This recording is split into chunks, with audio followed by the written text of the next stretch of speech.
Hay varias razones por las cuales debemos estudiar o por lo menos considerar la historia de la Iglesia y sus enseñanzas. Para empezar, la doctrina de sola Escritura es el fundamento de la Iglesia, del cristianismo. Nosotros tenemos una sola autoridad, inspirada por Dios e infalible, es la Biblia. Además, la Biblia fue escrita para gente como nosotros, gente común y corriente. Uno no tiene que ser experto en hebreo y griego o tener títulos de la universidad para interpretar las Escrituras.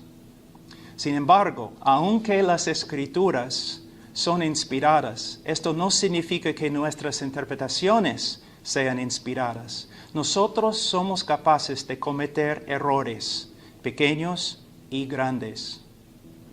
Por causa de nuestra falibilidad, uno de los principios más importantes de la hermenéutica es que siempre debemos interpretar las Escrituras y formar nuestra doctrina en el contexto de la Iglesia.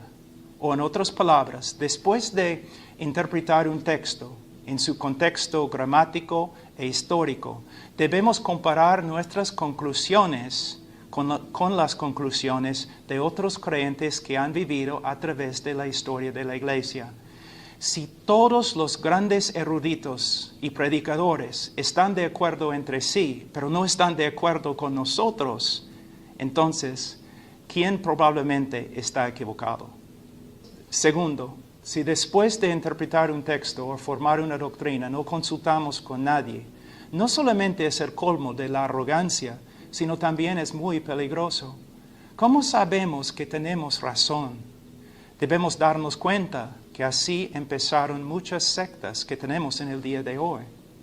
O si nosotros interpretamos un texto o formar una doctrina y solamente consultamos a nuestros amigos o los que están en nuestra iglesia, todavía estamos en peligro de llegar a ser una secta. O si después de estudiar solamente consultamos los otros estudiantes de la Biblia de nuestra generación, es muy posible que todas nuestras interpretaciones están distorsionadas por la influencia de la cultura y la época en que vivimos. Pero hermanos, si nosotros después de estudiar las Escrituras, después de interpretar la Biblia, después de formar una doctrina, si estamos dispuestos a consultar a los más grandes cristianos a través de la historia de la Iglesia, el resultado será un conocimiento más amplio de la Escritura y también nosotros tendremos una seguridad más grande que estamos en línea con el cristianismo histórico. Tercero, necesitamos reconocer con mucha humildad que la sabiduría no nació con nuestra generación y no va a morir con nuestra generación.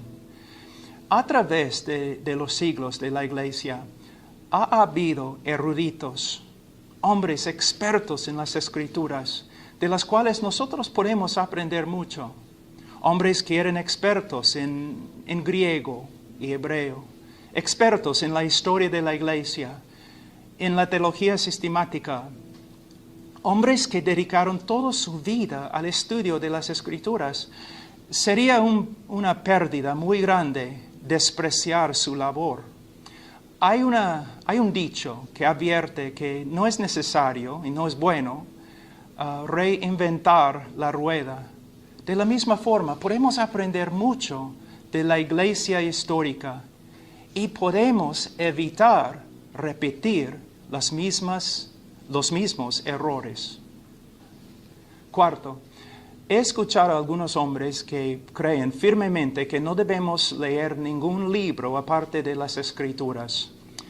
Ellos argumentan que los otros libros solamente son las opiniones y las interpretaciones falibles de los hombres.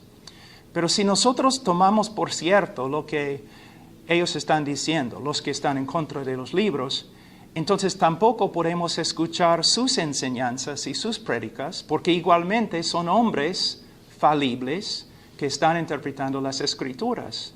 De hecho, no podemos escuchar ningún maestro o ningún predicador a menos que solamente lea el texto sin comentarios. Pero sabemos que esto es una contradicción de las Escrituras, porque en Efesios capítulo 4, 11 a 12, la Biblia dice que Dios ha dado maestros a la iglesia para su edificación.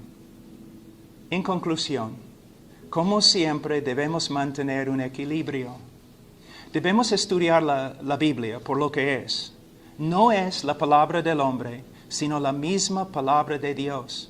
Y es la única autoridad inspirada por Dios e infalible. Es el estándar y el canon de la fe cristiana. Pero después de estudiar la Biblia, nosotros debemos dialogar con los cristianos que han vivido a través de la historia de la Iglesia. Y también debemos comparar nuestras conclusiones con las de ellos.